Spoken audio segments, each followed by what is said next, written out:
Hello, it's Andrew Howard from Boating New Zealand. Today we're doing something really unusual.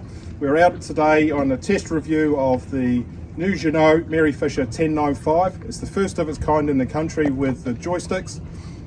It's a fantastic looking option, and we're on the maiden voyage out of Mana, and we're heading straight across to the South Island and into her new berth in Waikawa. It's going to be a great day.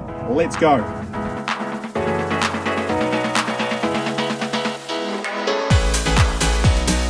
It is a pretty unusual way to review a test boat, but it was a great way to shake down all of the systems. The crossing itself proved uneventful, which is what we hoped for.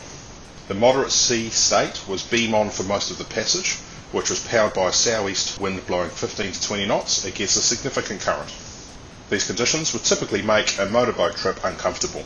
However, the hull design combined with the engine setup and the zip wake interceptors meant that the crossing speed averaged 24 knots, which was pretty impressive for an 11-metre cruising style motorboat.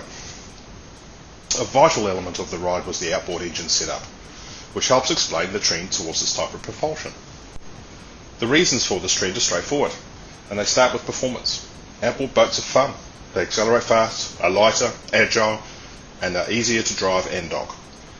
Outboards are also easier to repair, maintain and replace if required.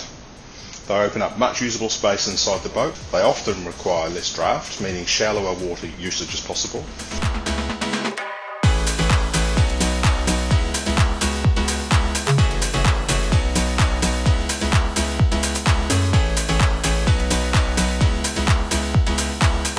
This edition of the Jeanneau Merry Fisher 1095 has a pair of Yamaha F300 horsepower V6 4.2 litre outboards, combined with the Yamaha Helm Master EX joystick control.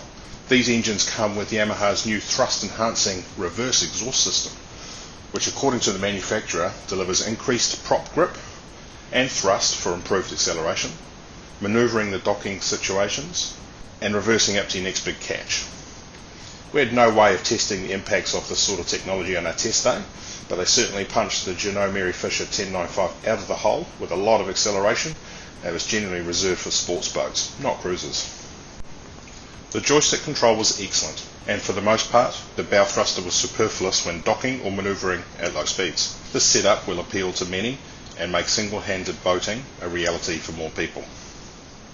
The owners of this Jeanneau Merry Fisher 1095 are downsizing from a large sports fisher because they wanted to reduce the costs of clocking up the miles, servicing and berthage, but they didn't want to give up any boating comforts or usable space. As keen fishers and experienced scuba divers, they knew what they were looking for in their new boat. The Jeanneau Merry Fisher 1095 is a cruising boat with interior space for two couples or a family. The forward cabin has an island berth that sleeps two adults comfortably, and the cabin has a head with a shower. The port cabin also contains a double bed, and the starboard cabin has two single berths. Both are private spaces with easy access to a shared head and shower facilities. When underway, the saloon has a passenger seat with a hinged backrest that can cater for two adults. The seat back can be reversed so that the seat addresses the dining table instead, which can be lowered again to create another adult-sized double berth. Including the saloon, the vessel's sleeping capacity is up to 8 adults. The saloon can be completely enclosed, has a sunroof, and there is a good-sized sun lounger on the outside, making the most of the vessel's 3.37 metre beam. The standard galley includes a sink, fridge, inverter, microwave and a combination oven. Helming is comfortable while seated on the smart captain's chair. The seat is supportive whether in a seated or lean-to driving position. The test boat was fitted with the latest Simrad touchscreen multi-function display with an additional display screen for the Yamaha autopilot and engine gauges. A recessed walk-around sun deck runs along both sides of the cabin, leading to the foredeck and the sun lounger. A sliding door next to the helm station means the skipper can quickly exit to get to the bow area if necessary, and is an excellent feature for berthing short-handed or with a more novice crew.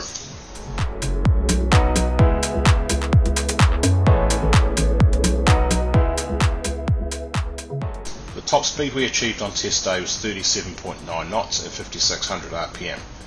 With some running in and some hull pitch tuning, this boat will likely achieve a top speed of 40 knots. That's good for a cruising boat weighing 4,680 kilos that offers this much space and volume. I hadn't expected the boat to feel like it loved speed and cornering as much as it did.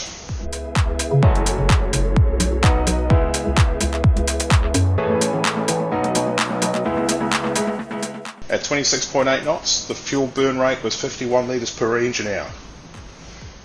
With twin 400 litre fuel tanks, the boat has a range of over 200 nautical miles at this speed, which is way more than most boaties would use in a long weekend. The amount of livable space is only possible because of the engine setup. This boat is easy to walk around and walk through. It has clean, uncluttered layout with a full head height throughout. Based in France, the team at Jeanneau have been designing and building motorboats since the late 1950s. With this model, they have created a set of design principles that deliver an enormous amount of space for a vessel of this size without sacrificing hull performance. The boat's maiden voyage was impressive and a testament to how well this package really is put together. The Merry Fisher 1095 should prove to be a cost-effective vessel to run and own, while at the same time delivering plenty of fun. The trend towards outboards will only grow, and the boat reviewed here shows us why.